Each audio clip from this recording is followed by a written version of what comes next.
Since my last Lakota features video got nearly 10,000 views, thank you very much, as of the making of this video, I decided to make a part 2.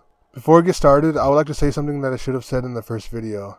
I'm still learning Lakota, and I wouldn't dare say I speak it. In addition, I haven't really been studying the language all too much recently. I might make a video explaining why. Okay, here's the video. Colors. In Lakota, many words are compound words of basic colors. For example, Zisha, Trozi, Trosha. Zisha means orange, it comes from the words for yellow and red. Trozi means green, which comes from the words blue and yellow.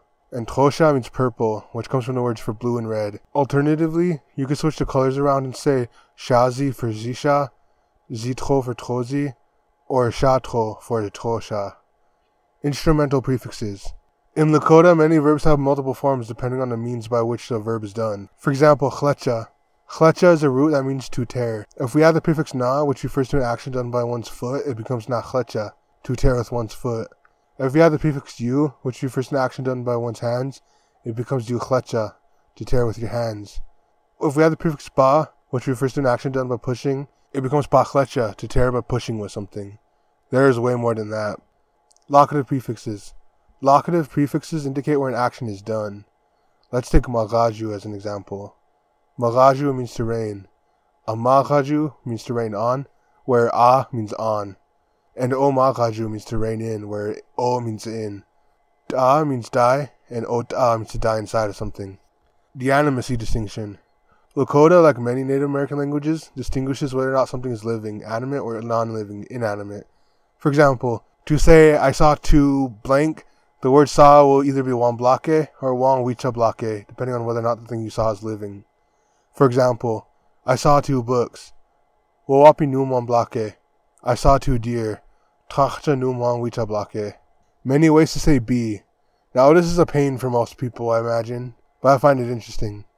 Be and its variants, are, and, were, are such basic words in English that it's kind of a surprise when a language either doesn't have a word for be or has multiple words for be.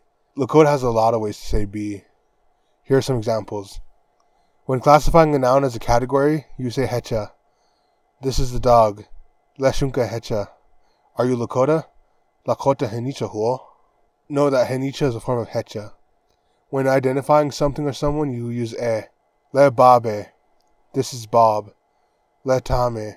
That is Tom. When saying that something is an adjective, you just use the adjective, because adjectives are actually verbs in Lakota. Kan. He is old. Matrecha. I am young. Note that matrecha comes from the word trecha, which means to be young, and ma means I. Heshunka kiska. That dog is white. When saying that it is the season, use the season name, because seasons are verbs in Lakota. Wana wanietu. It is winter now. Wetu. It is spring. Now I hope you guys enjoyed this video. This is the part 2. So I hope you guys found this interesting. If so, I recommend you watch part 1 if you haven't already.